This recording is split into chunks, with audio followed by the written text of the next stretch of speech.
네, 11월 11일 기도를 돕는 그 사랑 매일 묵상. 오늘은 매주 월요일 팀 켈러의 기도를 통해서 기도를 좀 공부하는 시간을 가지고 있습니다.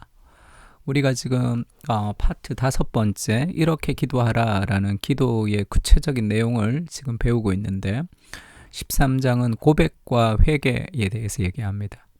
그러니까 이제 기도는 인카운터, 하나님을 만나는 거, 그리고 인티머시, 하나님과의 친밀함을 가지는 것이다 해서 하나님의 은혜를 찾으라라는 제목이죠. 사랑하기에 돌이키는 자발적 참회, 이렇게 번역을 했습니다.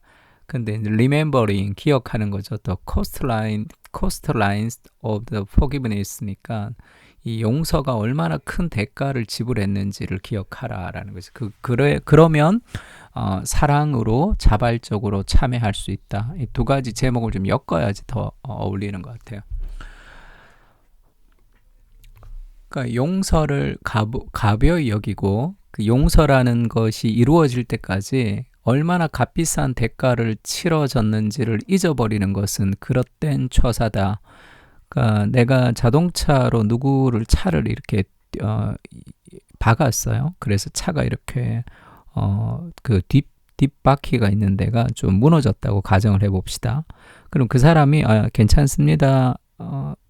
목사님 그냥 가세요. 이렇게 얘기를 했어요. 자기가. 그러면 그 사람이 나를 이제 내가 잘못한 것에 대해서 그냥 용서했지만 자기가 그거를 돈을 지불하고 대가를 지불해서 그 자동차를 다시 고쳐야 되는 그 값이 있는 거죠, 사실. 그러니까 용서라는 것은 쉽게 이루어지는 게 아닙니다. 누군가가 나를 용서했다면, 유리창을 깬 걸 용서했다면 그것을 갈아 넣는 대가를 자신이 지불한다는 것이에요. 그러니까 용서는 이 대가의 지불이 있는데 그걸 잊어버리는 것은 그릇된 것이다. 하나님은 공의의 하나님이시기에 죄를 반드시 갚으시죠. 그냥 눈 감아 주시는 것은 하나님의 속성과 어울리지 않습니다.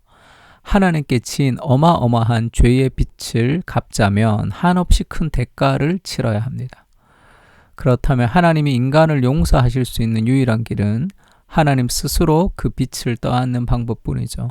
그래서 성부 하나님은 성자 예수 그리스도를 보내서 인류가 받아야 할 징벌을 대신 감수하게 하셨으며 성령님을 크리스찬의 심령에 머물게 하셔서 가늠할 수 없이 비싼 용서를 보여주시고 또 받아 누리게 하셨다. 우리가 이제 회개할 때, 용서를 경험할 때 성부께서 성자를 보내신 것, 그리고 그를 법적이라고 그랬죠. 그래서 객관적 아들됨이 확보되었습니다. 그거를 마음에 느끼는 것은 성령께서 하신 일이죠. 그래서 얼마나 비싼 용서를 보여주셨는지를 보여주는 거죠. 내가 얼마나 귀한 사람인지는 그 사람이 얼마나 희생했는지를 통해서 알 수 있잖아요. 그리스도가 나를 위한 희생이 나의 가치죠. 내가 어떤지를 보여줍니다. 이것이 왜 그토록 중요한가 하면 죄의 값을 헤아리기 어려울 만큼 크다는 점을 잊어버리면 고백하고 기도하는 기도는, 회개하는 기도는 얄팍해지고 천박해질 수밖에 없죠. 예수님이 나를 건졌다는 그 크기를 잊어버리면 회개는 얄팍해질 수밖에 없습니다. 하나님을 높이지도 삶을 변화시키지 못하는 기도를 하는 거죠. 많은 크리스찬 중에 19은 회개를 죄와 허물을 털어놓는 것이라고 생각하는 거죠. 그냥 내가 잘못한 것을 고백하는 게 회개가 아니고 그리스도 안에서 용서받았다는 사실을 고백한다 하더라도 말은 그렇게 하지만 내면으로는 더 이상 악의 삶을 휘두르지 못할 만큼 죄 때문에 슬퍼하고 못 견디는 마음을 가지지 않으면 그냥 회개가 단순한 회개로 끝이 나고 죄가 반복됩니다. 단지 잘못을 저질렀다는 사실에 초점을 맞추는 것이 아니라 다시는 잘할게요라든지 이것을 해결해 주시오라든지 이 죄가 죄송합니다라든지 하나님의 관점에서 죄를 바라보고 마음으로부터 미워하는 새로운 감각을 갖추어야지 정말 회개를 할 수 있습니다. 그러니까 자기 연민도 회개가 아니죠. 자기 정죄, 자기 연민도 회개가 아니에요. 왜냐하면 이런 것은 나한테 닥친 고통의 결과만 아파할 뿐이거든요. 이기적인 회개라고 할 수 있습니다. 죄 자체가 아니라 오로지 자신의 처지를 유감스럽게 생각하면서 회개하는 게 자기 연민적 회개죠. 그러면 정말 회개가 어떤 것인가 하면 그 인정, 죄에 대한 인정과 죄의 버림까지 있어야 되는데 그걸 시편 32편을 가지고 설명하고 있습니다.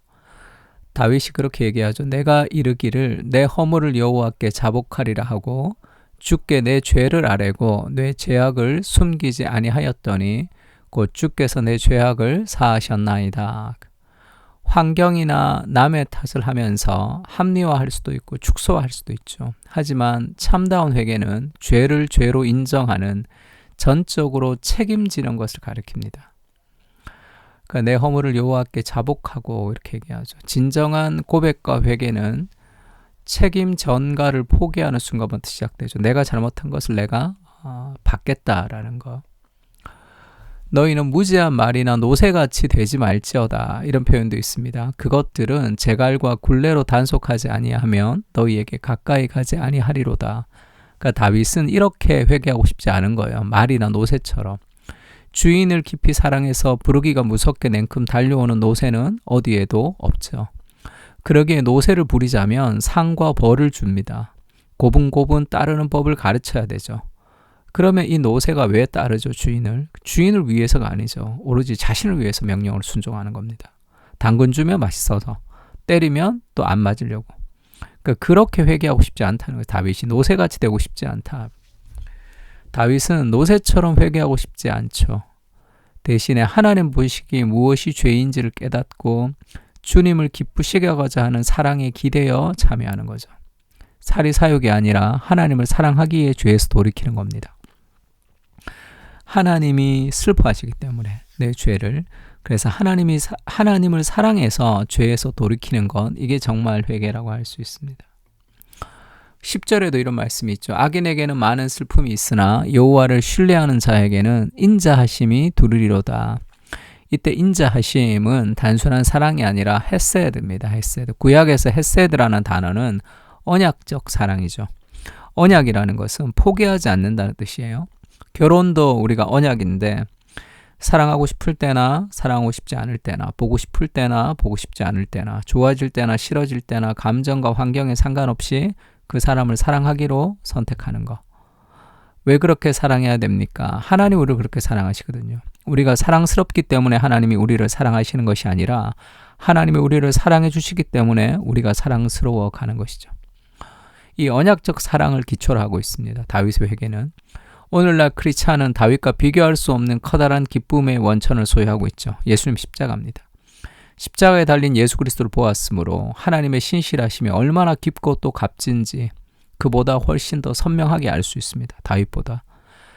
다윗의 죄의 책임을 받아들이고 하나님의 위대하심과 한결같은 사랑을 묵상하면서 의도적이고 이기적인 동기가 줄어들고 죄를 인정하고 마음으로 죄에서 돌아섰다.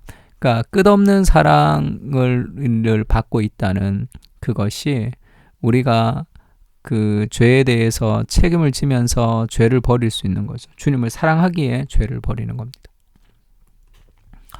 시편 32편 1절에서 우리가 지금 10절까지 이렇게 묵상하면서 우리가 정말 다윗의 회개를 같이 한번 기도하면 좋을 것 같습니다. 시편 32편을 가지고 같이 기도하겠습니다.